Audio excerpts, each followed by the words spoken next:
Assalamualaikum warahmatullahi wabarakatuh. Sahabat beranda hikmah, setiap muslim pasti meyakini bahwa rezeki datangnya dari Allah Subhanahu wa taala, sebagaimana firman-Nya bahwa tidak ada suatu binatang melata pun di bumi ini melainkan Allah lah yang memberi rezekinya.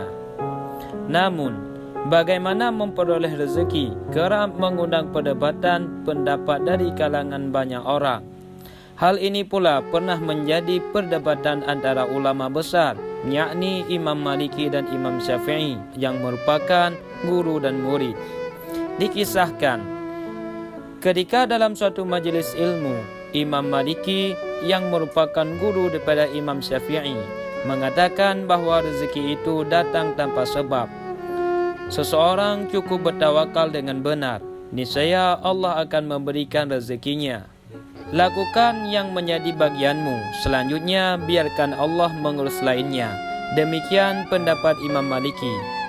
Imam Maliki menyandarkan pendapatnya itu berdasarkan sebuah hadis Rasulullah SAW yang artinya, andai kalian bertawakal kepada Allah Subhanahu wa taala sebenar-benar tawakal, niscaya Allah akan memberikan rezeki kepada kalian, sebagaimana Dia memberikan rezeki kepada burung yang pergi dalam keadaan lapar, lalu pulang dalam keadaan kenyang. Ternyata Imam Syafi'i memiliki pandangan lain. Beliau mengemukakan pendapat kepada sang guru, "Ya Syekh, seandainya seekor burung tidak keluar dari sangkarnya, bagaimana mungkin ia akan mendapatkan rezeki?" Kata Imam Syafi'i. Imam Syafi'i menyampaikan pendapat bahawa untuk mendapatkan rezeki dibutuhkan usaha dan kerja keras. Rezeki tidak datang sendiri, melainkan harus dicari dan didapatkan melalui sebuah usaha. Guru dan murid yang merupakan pendiri mazhab itu bersikukuh pada pendapatnya masing-masing. Hingga suatu ketika, saat Imam Syafi'i berjalan-jalan, beliau melihat serombongan orang sedang memanen buah anggur. Beliau pun ikut membantu mereka. Setelah pekerjaannya selesai, Imam Syafi'i mendapat imbalan beberapa ikat anggur sebagai balas jasa. Imam Syafi'i senang bukan main. Beliau senang bukan kerana mendapatkan anggur, tetapi kerana memiliki alasan untuk menyampaikan kepada Imam Malik bahawa pendapatnya soal rezeki itu benar. Dengan bergegas, Imam Syafi'i menjumpai Imam Malik yang sedang duduk santai.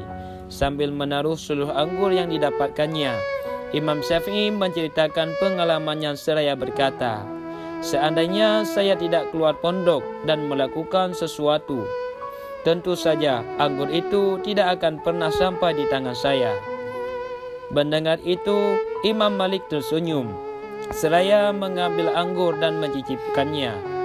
Kemudian Imam Malik berucap pelan, "Sehari ini aku memang tidak keluar pondok, hanya mengambil tugas sebagai guru, dan sedikit berpikir alangkah nikmatnya kalau dalam hari yang panas ini aku bisa menikmati anggur.